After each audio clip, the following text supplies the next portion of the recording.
Hello and welcome to IIABCal Voices. I'm your host, James Lott Jr. I used to work in the insurance industry. I did for 11 years for the Big I. And now I'm in Hollywood. And now what I do is I'm combining both. We have a podcast for the Big I of California. We're talking to people in the industry making a difference. And these two sisters are rock stars. Yes, I've heard all great things about them. And one is an account executive at, now I'm probably going to butcher this name, Cavignac? That's right. Well done. Okay. And Associates. I do know my stuff. And the other one's a principal for Weaver and Associates, which is a family-owned company and started company. Kelly Potter and Dana Dattola. How are you, ladies? Good. How are you? Great. So Thank nice, you. nice to meet Thanks you for both. Well, I having met Dana. It's nice to meet you, Kelly.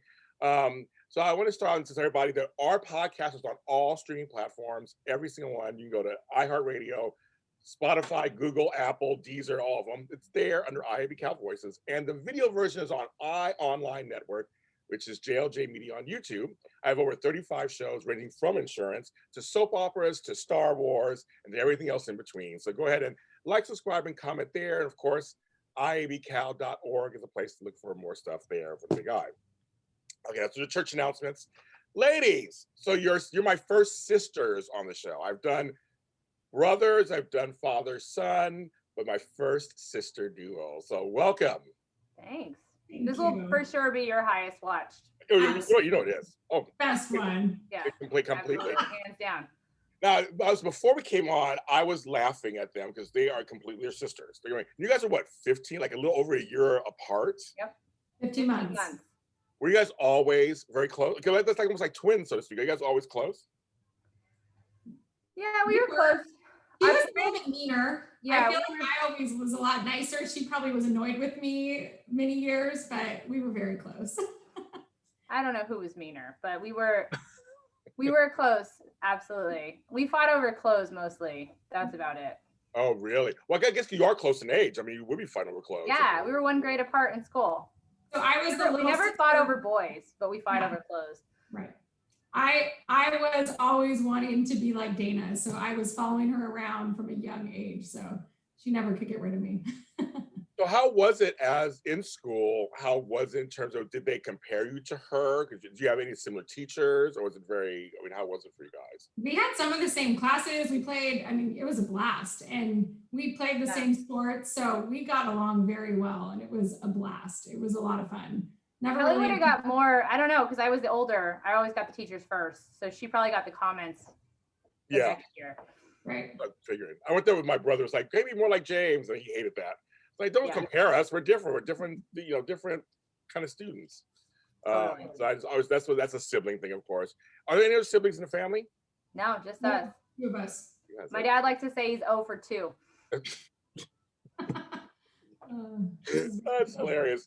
And your dad, of course, and your granddad started Weaver and Associates, correct? Yep. And then your dad went to the business. So insurance was always in you guys' view, I guess, growing up, correct? Yeah. And Absolutely. was it a thought, even as, I mean, who thinks I'm going to go to insurance when I'm a grown up?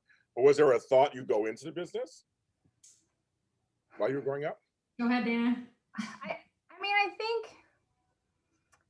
yes, in that we got to see our parents have so much flexibility. Like my grandpa and my dad, they worked hard, but they also were big on having a lot of fun. So we were a lot of like long weekends. My parents always made our sporting events. We lived a really comfortable life. So I think seeing that insurance isn't sexy. It's not like you don't grow up and you're like, I just can't wait to be an insurance broker. It's like the brunt of most jokes. Yeah. But when you actually are in it, you're like, wow, this isn't a bad business.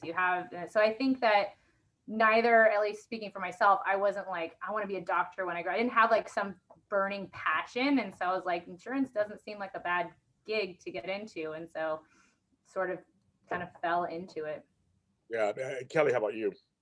I agree. I was thinking about this earlier, and I feel like what Dana said was very true, that we saw, and we have a very close family, but we saw our parents and our grandparents have a really great career. And I mean, I think we had an awesome upbringing, a lot of fun, a great life. So I think from an early age, we kind of thought, wow, if insurance equals this, that makes sense. And so, I mean, I think from an early age wanted to, and we worked part-time, we answered the phones and worked in my parents' and grandparents' agencies. So I think from an early age, that was kind of the track I was on, same as Dana. And the plan was always, to go to college and then work for the family business. And I never really looked around or looked back from that. So we definitely were born into it. So there was no really any other kind of industries you were thinking as you were growing up, like maybe I'll be a fire person, or maybe I'll be, it wasn't like, it was just kind of like, there's kind of the future, so to speak. You just went that direction.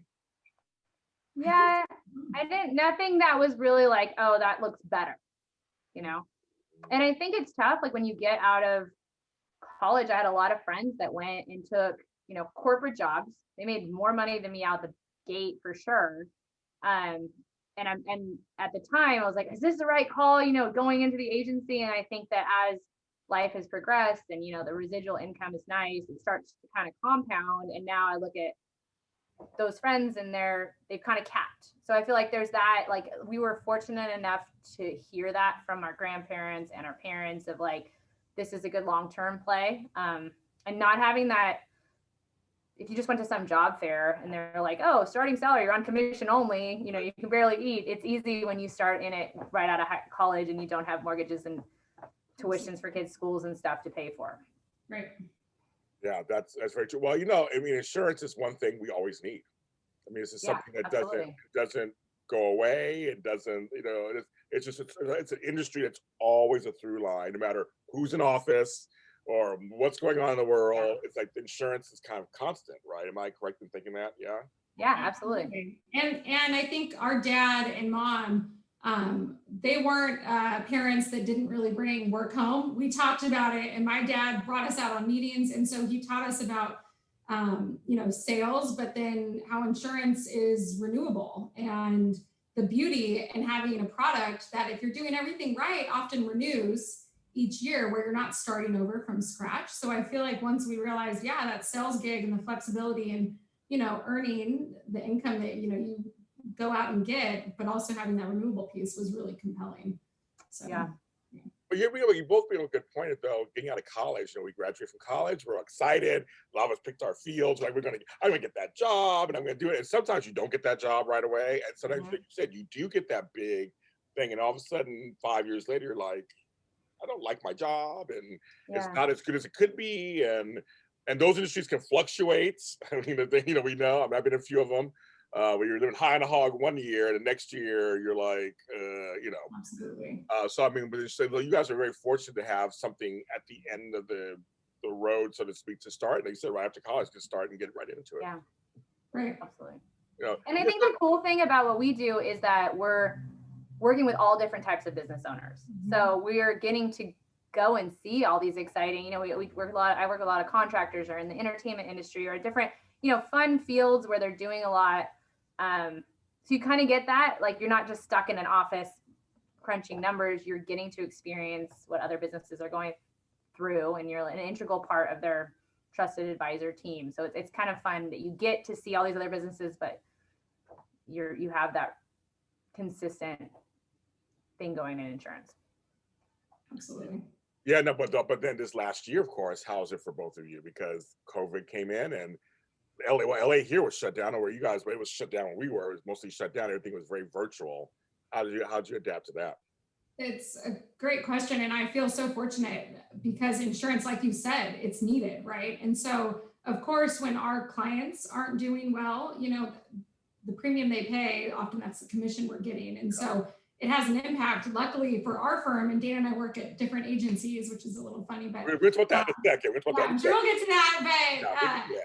The industries that we work in for our firm, we were very lucky, and most of them have weathered it very well. So as far as technology, I think that both our agencies were on top of it and already had a lot of employees working remote. So really, we didn't skip a beat. And I think I'm proud of the fact our agency was super flexible. And, we had a lot of parents like my sister and I who have young kids, and all of a sudden they're at home and no school. Yeah. So it was an interesting year for sure, but I do feel like we've been very fortunate as far as the impact. I mean, we've kept going and haven't seen the crazy, hit or crash like other industries have. Because which one of you has 3 kids? And I have 3. Wherever her box is, yeah. Which is you're outnumbered, and you have 2 kids. Got it. Okay, so just make sure. I mean, that's a lot of young children running around. Yeah. And Dana, how was it for you? Similar. We are very much generalists, our agency. So we had some clients did really well during the pandemic, and we had others get hit really hard. Fortunately, we were up over the year, mostly because I think also a lot of prospects we've been working with or potential clients were willing to sit down and gosh, I've got more time on my hands, or now's the time to really look at things. And so we were able to bring on a substantial amount of new customers during this time. And we haven't had a lot of businesses completely shut down, fortunately. I mean, we have some that are barely holding on, and we're praying that, as the world opens back up, particularly in like the entertainment and hospitality sector, they just got hit so hard. Yeah. But so far they've all either the PPP or they've pivoted. They're surviving this. And so we're hopeful that they'll come through the other side. But we were also very fortunate that things are okay. And we pivoted to work from home really easily. Yeah, no, I come from the entertainment industry. I understood last year it was a little scary.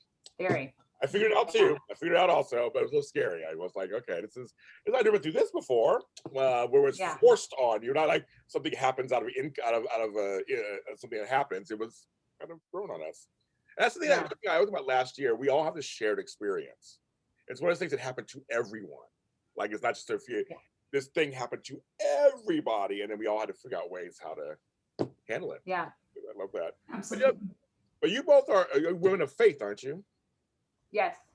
And so how did that get, and I'm a man of faith, how did that get you through also the last year or so? You have small children, businesses to do, your relationships, life.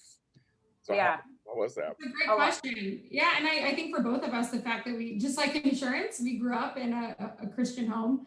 So that was always a big part of it. So, I mean, of course, there was a component where you're not going physically to church in some of those studies. But I will say a lot more really great conversations, especially with my kids. And then being able, because we were very fortunate to show love to others, a lot of teachable moments, and not like preaching, but, just going out and helping people where we could. So I think it was a huge opportunity and just eye-opening. We need to constantly be doing that. It's not just a pandemic where we bring our neighbors food, it's how do we keep that? But I think it was a lot of, interesting talks. And my kids, they turn on the news, especially in the beginning, and some of the questions they were asking for 6 and a 3-year-old were pretty heavy questions, and it was scary.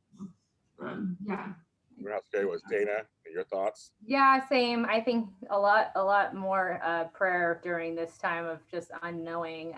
But yeah, and I also, like echoing Kelly, I just think I realized how blessed we were during this whole thing. I mean, we've stayed healthy, business has been okay, and so it really does make us want to turn inside and like, what can we do for others? Because we're really on the, but just by God's grace, are we on that side of the fence? And we could be one of these businesses that's barely holding on, or someone who's lost a lot of family members. So yeah, same. A lot Zoom church is weird, but yes.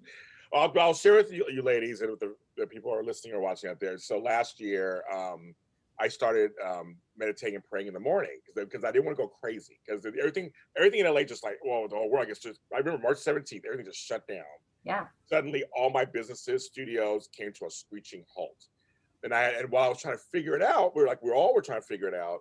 I didn't want to go crazy. So I have a doctorate in divinity, and I was raised, Catholic, all these things. So I decided to every morning for an hour before I start everything is I pray and meditate. And I start off always with Psalm 91.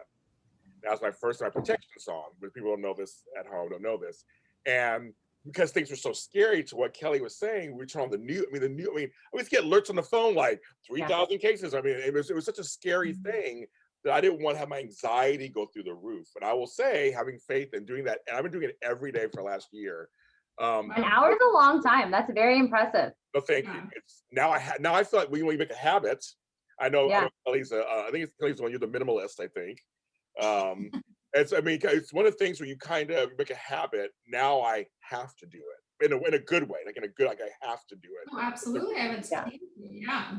But I think it saved me. I think it literally did help me from not being anxiety, but also protected me. I mean, I didn't get sick either. I didn't get a cold last year. I didn't even get a cold last year. Isn't that crazy? Us either. Well, our kids aren't going to school, so that is like an immediate, less running, no snotty noses. Well, yeah, we understand. But I just want to say, I like that, you guys. I think it's okay to talk about faith and business and life, and I think it's fun. But I'm the same to you, ladies. I think it did really help me kind of navigate the waters and leave it to him, trust him, and what decisions and guide me in different ways. And I made it happen on here. I'm successful. I'm blessed and successful also. So I had read that. I like that. I mentioned that. I like that. Another thing, ladies, I hear there's a little competitive streak going on there. I think Dana was telling you before, and a friend, I guess, is a friend anyway. I mean, so where does this competitive streak go? How's it manifest? Like, how is it? Between everything, we're competitive with every single thing. We were camping together just yesterday. We came home, but for the weekend, and there was a very large climbing wall. And I don't know why I'm bragging because she beat me, but I mean, we were racing. She barely beat me by 1 second. I still won, and I was on the harder route. Let me say that. Any opportunity to compete, but it pushes us. I mean, I think I speak for both of us that if I write a big account, the next day she's calling me and telling me that she just did like 20 cold calls because she wants to write a big account, or if she's doing something and active and fitness, it's encouraging and pushing me. And we're very blunt with each other. So, like the COVID-15, she has no problem being like, hey, you need to like lay off the wine, So it's very good that we have that relationship. I do think it pushes us in a lot of different areas, which is fun. Yeah, it's been since we were kids. Yeah, as long as I can remember. I would say, Dana, it also must be fun in a way. It is encouraging. It's like, good going, sis. I'm glad you did that. And totally. You're like, good going, sis, I'm glad you did it too. You both feel good, right? Yeah. I mean, we're going to be the meanest to each other, but if anyone messes with my sister, you better watch out. It's the same. So, I mean, not mean, but like, I'm going to call her out and give her a hard time and all of it. Yeah. And we're each other's biggest cheerleader, no question. I feel like when I write a big account or when I have a win in some area of my life, she's usually one of the first calls. And I think it's vice versa. I mean, we just better be the first call. You usually are. But yeah, it's pretty special. Well, I had to laugh because folks behind the scenes, so as I set these up, a lot of emails go back and forth. And I talked to Dana, we had a great conversation and we got along. And she's like, I said, well, I want your sister too. Great. And the email literally said, so I talked to James for IIABCal Voices about this great podcast about insurance. And I told him, of course you'll do it. I laughed so hard. And they're like, sure, I'll do it. But it was like, she wrote it to you like, and I said, and I'm CC'd on it. She's like, and I told him, of course you'll do it. Not like a private email, like, girl, you want to do this thing. But I thought that's their relationship, isn't it? We don't have time for extra emails. No, yeah. We have young children running businesses, trying to sell insurance. I thought it was like that, but I was like, but that's your relationship. I can tell right there, that's your relationship. But I have to ask, okay, so now the big, it's not even like an elephant, it's just a big thing in the room. You're at two different companies. One is not at the family company and one is. So I'm very curious from your mouths, how did that happen and what's going on? You can take that one, Kelly. Yeah, it's not as juicy as it could be. Yeah, no, it's really not. I mean, my plan, so we both went to San Diego State. We were on the water ski team.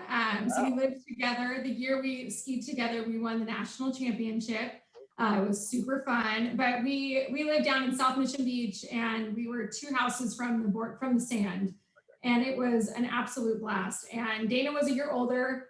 And so she, graduated, and I won't speak for you too much, but ended up getting to travel. Our deal with my folks was if we graduated in 4 years, they would pay for us to get to do a really big trip and backpack. Okay.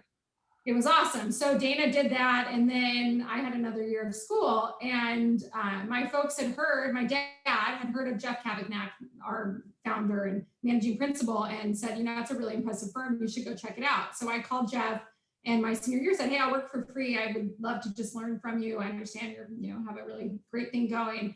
And so they hired me and I worked there for a year and it was just such a learning experience from just how another agency works, because all I knew was Weaver and Associates. And they took me in and really just showed me some great things. And I was living right by the beach. And so when I was going to graduate, I came and said, hey, I'm going to go travel. And they said, well, you have a job if you come back. And so I looked around and was like, you know what? I always thought I would go work for Weaver, but my parents and my family are supporting me. And I really love the idea of staying near the beach. And I could see myself being very successful with this firm. And so the rest is history. And it's been 14 years and it's been phenomenal. And it's so special because Weaver and Cavignac, I mean, we have a great relationship, and my dad knows Jeff, and they've done bike rides together, and Dana and I talk every day. And so we're not competitors in any way at all, but we are able to share and collaborate and help each other from an agency and personal perspective. So it's been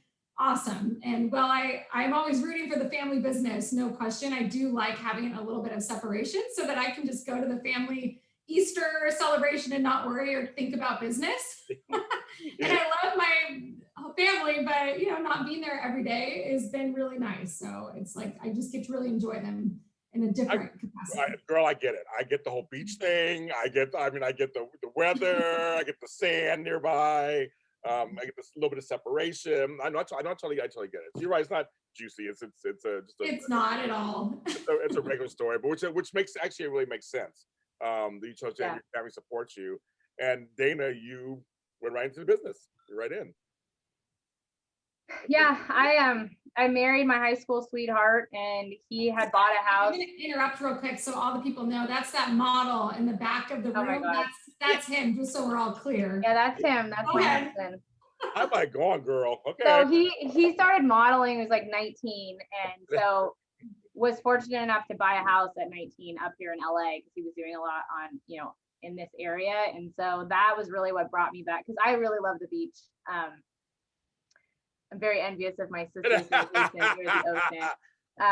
And so, my husband, so we ended up getting married. And so I was home, it was close by home. And so that's what brought me really back up here was the family business, but also the fact that my boyfriend owned a house up here and we got engaged pretty soon. And that's the rest is history. So we kind of. Yeah, I'm just 10 minutes from the beach, like that direction. I'm just like right there. I can go right to it. I like doing it. I don't be landlocked. I like to be near the water. I love the water. So it's 43 minutes from my house to surf. That's how long it takes me. And she still drives and surfs multiple mornings. Oh, I'm sure. I don't blame you, girl. I'm sure, right? Yeah, she makes it work just fine. Kelly can check the waves from her kitchen having a cup of coffee. So there's a little envy on it. I love it. So for you, Dana, what is it like working in the family business? How are you treated? How do you feel? And you're, men are, and you're a woman there too. So how's that for you? It's good. My dad, I tease that he says he's 0 for 2, but I feel like my parents, they raised us to be independent and, confident. And so, and capable. And so I feel like coming into the agency, I had to earn definitely there's no handouts, but I think that, I've been given a lot of opportunities. In the last few years, I've been more or less running the agency, making major decisions. And so it's a little scary, having this, I talk with friends that are also multi-generational business owners, and you have this, even though in my core, I feel like this is the right decision for the business, there's this don't be the third generation to screw it up. It's this extra little bit of pressure that if it was just me, I would feel a little bit more confident, but you just don't want to ruin a good thing. We've been very successful. We have, a core group of employees. We have a lot of employees that have been with us over 30 years. And so keeping them happy, but then trying to grow, it's an interesting dynamic because you're either growing or you're dying. And so how to maintain the integrity and all of the core values that have got us where we are, but also kind of change, reroute this big old 60-year-old ship is an interesting dynamic to be in. And there are times that I'm envious of Kelly because she mostly wears that producer account executive hat. She is an owner now at Cavignac, which is huge, first female partner there. So that's very exciting and impressive. Yes. But I wear all these different hats, and so sometimes I'm like, oh man, I would love to not have all of them to hand them off, but it's good. It's really healthy and sometimes, I would like a little space from my family just because it's a lot, but overall we love each other. And I live 2 minutes from my parents. We remodeled our house a year or so ago. So we lived with my parents for 11 months at the same time that we were working on evaluating the agency for me to buy it. And so that was a little much. Yeah. For the most part, we do good. Yeah, that's good. Well, so what for both of you? This is a good question. What is it like being women in insurance, especially independent side? You guys are women in insurance. Has it been relatively decent to you? I mean, are people, let's say, decent to you? Has it been tough? I don't know. So I'm wondering what it's like for you both. I appreciate the question, and I do feel very fortunate that I've been raised by a family that I never thought I was less, right? I mean, you deal with certain things just in society, but we had a dad, like Dana said, and mom that raised us up to be very confident. We played all the sports and competed, and I never felt like less because I was a female, especially with the business. I mean, my dad made it clear, my grandpa and my mom, that, here it is, here's the opportunity. But then going to Cavignac, there's 8 partners now, but when I joined, there were 4 male partners, and I did become the first female partner this past year, which was really exciting. But they have treated me as an equal and done nothing but given me opportunities and supported me. I would say the biggest area where we feel it likely is when we are trying to win business, and especially starting as young females in sales, getting a business owner who's often a male to fire their long-term relationship, which most insurance producers are men. Right. That's the tough part, but I also think it's an advantage because it's different. So Dana and I have become students of insurance, and I think we win on coverage and understanding the exposures for each of the businesses we're working with. And so, and I think as females, I mean, our customer service is, I would say, better than any, competitor out there. We do a phenomenal job and take care of our clients. So I do think while it is a challenge, it's also a really great opportunity for us to be female producers. Yeah, I like that. Great answer. I like that. Dana, what are your thoughts on that? Yeah, I would say the same. I can't say that I think we need to know more. Like, I feel like I win on, I know my stuff, and that's how, I think the industry is changing, where my grandpa and my dad's generation was like, hey, we're buddies in a cocktail napkin and let's do insurance. And I think that as younger people are taking over businesses, there is less of that like good old boys network. It still exists, absolutely, but honestly, there's enough business out there that I don't need to work with those people if they really think that we're not as competent. But I think we earn our spot with the coverage knowledge. And then I would agree with Kelly, just exceptional customer service. Like, that's the core of what we do. And that's been really driven, I think, fundamentally in us as you get back to people. My dad always says you leave rake marks. Like, whenever you're working with someone, you want it to be like them to see what you're doing, make sure that, you're clearly. And I think that the fact that we were raised by business owners, we're able to articulate to a customer from the business owner's perspective. And I realize that is something that it's fortunate to be raised talking about business around the business table. And so other people coming in that don't have that can't relate to the business owner in the same way. Yeah, that's a great point. Just, know your stuff. Know your stuff, give great customer service. That's for anybody. Whether you're insurance or anything, know your field, know your stuff. The education never stops. It should never stop. And I know both of you are advocates for education. So I want to tie that into the next kind of question segment, how important the Big I is of California to you guys and insurance education. How important is it? That's not the question. But so it's been important, but I know you both have your CICs, and then you got other designations. I have lots of letters after my name. I love letters after my name. You have more letters than anyone I've ever seen. I know. But they're very impressive. I work hard for that. I got every single, I got them. I did it. I love education. Especially if it's something that I like, if it's a subject that I like, I want to learn about it. If it comes with designation, I'll take it. I'll pay for it. That's how I am.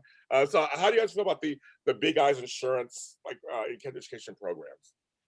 I think, you're hitting on it. It's so important. And for our agency, I know we were very similar. We always say, we're a service business, but without knowledge, there's nothing to service. And so having, a team member who's directly involved in someone leading on our team has always been our philosophy. And then encouraging and motivating employees. So we have, annual check-ins where there has to be education goals, and then we're giving, there's PTO and education costs paid. And I think, what we're doing in Weaver is way above most of the industry, because that's huge to both of our organizations. So I think we could always do a better job. I think that the industry is lacking in recruiting young people, women. I think there's a component where we need to step it up, but from an education piece, it's critical, and just supporting our associations and making sure that we're giving back and building everyone up so we keep, kind of moving it along.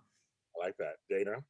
Yeah, I would agree. I think education is key, and the IIABA, how they're pushing it and offering it is so important, because it's changed. It's ever changing. This industry, if you can never know it all. Coverages and exposures are new. Look, we're in a global pandemic. Who would have thought? Right. So I think that we are big in our agency of stressing continuing education. We actually have a mandatory 1 hour of education a week for every employee, be that on like technology or on coverages. And so on top of, paying for designations and things like that. So yeah, it's very important. And I think that the Big I is doing a really good job of getting the word out and also advocating on behalf of the industry. Mm-hmm. Oh, advocacy, of course. Hello. That's a great, we had this great advocate. I was in the business 20 years ago till about 12 years ago. So at the 2000s, basically, I was in the business. And I just remember they really do go to bat for all new regulations that come out, anything that's in the business. They're out there on the front lines trying to help the independent agent and broker, be okay on what's going on and what does this mean, and should this pass, should this not pass, I think, Dana, didn't you go to DC? Yeah, I've been to quite a bit. I used to go to the Sacramento. Yeah, it's great. All the things that they do. We have great lobbyists. We have a really good association behind us. Yeah. I was gonna ask you ladies, what do you think? How can we bring in, because retention is very important in a business. New blood retention is, and it's in education. How can we bring in more women, people of color, younger people? I know some colleges are now offering insurance programs. They're starting to do that more. Just on your thoughts, just what do you think? Do you have any ideas of how we can do that?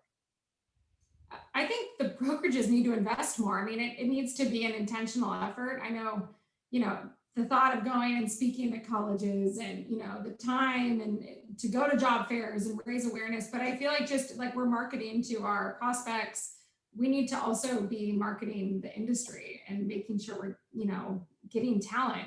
And there are certain industries that do such a good job at college. And I read like so many friends got into the wine business. It's just different industries. And I'm like, you don't realize what a gem insurance really is. And that's the thing, we're lacking in just the raising awareness about what makes this industry unique and the opportunity with a very aging population of insurance professionals. There's a lot of opportunity because of that. So from our level, I think we need to invest more with time and also, funds in kind of marketing and going to some of those local colleges, at least in our own little circle. That's a great point, because I know doing this podcast, I'm doing it for almost a year now, because I have a bigger platform, because I have a lot of fans from other places. Like, of course you do. like Star Wars, the soaps, whatever. But I'm finding out that people are telling me they're watching these and they're not even in insurance and they're enjoying them.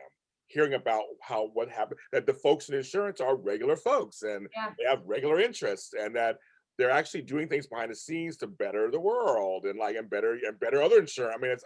So you're right. There's people out there who just don't know. They just don't. Absolutely. Why not go to a college and go to a job fair and go to a thing and represent insurance and say hi? You can actually be home in time for your kids, or you can actually go to their games. It's really important. I think people don't understand that. They just don't know. Absolutely. No, they don't. So good. Let's get some good points. So we want more retention of people in here. We want more diversity and perpetuation. Agreed. That's the word I was going to. Perpetuation. We want perpetuation. We want people to keep filling it up, because again, insurance is not going nowhere. We sure hope it's not. I hope not. I have feelings will be around for a while. Perhaps after we're gone too, probably it'll still be here.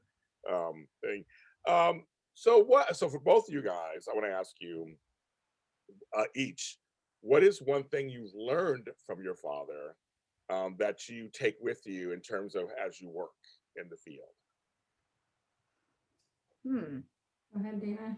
Make you think for a little bit. Like that side is there's something that he's either said to you or an example of him or something he's done that you kind of carry with you as you're working in the business. You know, when we were kids, our dad used to make us read the headlines of the newspaper. Oh, in order to get lunch money, we had to tell him what the headlines of the newspaper were.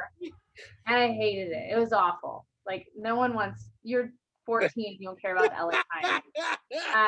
But in hindsight, like, his whole thing was that, like, in order to relate to people, you need to know what's going on in the world. Like, you don't need to know the details of, you know, all the stuff that's going on in Myanmar or whatever in the news, but you need to know a high level so you can talk. And I feel like that's probably one of the big, you know, to this day, I read the newspaper now digitally, but I read, you know, I read the newspaper every day.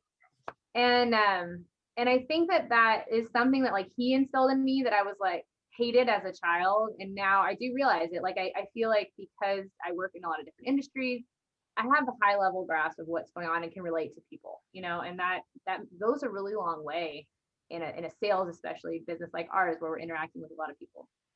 Yeah, how's it going? And anything for you, Miss Kelly? Yeah, my dad is a character. Our dad is a character. He's one of a kind, and I wouldn't change him for the world. But there's so many different things that are coming to my mind. I think working hard is kind of one of the main things. We were raised to be very hard workers, and I mean, I can remember we once were working part-time in high school and showed up late to the office. We were driving together, and I feel like we probably had a very good excuse, and it was maybe 3 minutes after 8 o'clock when they opened their doors, but he took us in his office and we would not be late again, and just how you need to always like set that bar. And before we could have a car, we had to learn how to change a tire. So we sat in a lawn chair on our front yard and watched us change a tire before he would let us drive at 16. And there were things like just always we had to work for it. And so I think when we got into this business, there were a lot of late nights and you put in time. And I also think because he was tough, sometimes we are able to work with anyone. And so I can handle any personality and, worked with every personality out there, and I'm not phased. I've yet to be phased by someone. I feel like he prepared us by just giving us a lot to handle. So yeah, there's been a lot, but I think the hard work and just like Dana said, the headlines and always being aware of your surroundings, those are some of the things that stick out for sure. I love that. You both are lovely. So thank you, Dana. Thank you, Kelly. Thanks for having us. And you guys are welcome. It's a lot of fun. You guys are great. You guys are great. You guys are rock stars in my eyes, at least. Oh. Can't wait to set the record for most views. Yeah, we're gonna do it. We're gonna promote this. We get out there. You're gonna be drawn to this. In the internet. Perfect. I can totally see it. I like competition too, girl. I'm there too. We're gonna make this big. So, folks, this is IIABCal Voices talking to Dattola and Kelly Potter, and actually, I should have each of you for your companies tell where they can find your company. So let's start with you, Kelly. Where they can find they want insurance, and they're gonna go to you. Where they can find us, our website, is that what I'm hearing? Yeah, so our it's Cavignac and just www.cavignac.com, CAVIGNAC. Okay, and Miss Dana? We're weaverinsurance.com, www.weaverinsurance.com. Pretty easy to find. I like that. And myself, you can follow me. We're all James Lott Jr.'s are sold at James Lott Jr. and all social media platforms and on TikTok. I'm a star on there, apparently. You can follow me there. And then, of course, this is JLJ Media, my company, and you can find it all on all streaming services and YouTube under JLJ Media. And of course, IIABCal.org for information for the programs and things that are going on there. I want to thank you for watching today or listening. We appreciate both. Please share, subscribe, like, comment, rate. Tell us what you think. Share with anybody who needs to hear this. And we will see you next time on IIABCal Voices. Bye.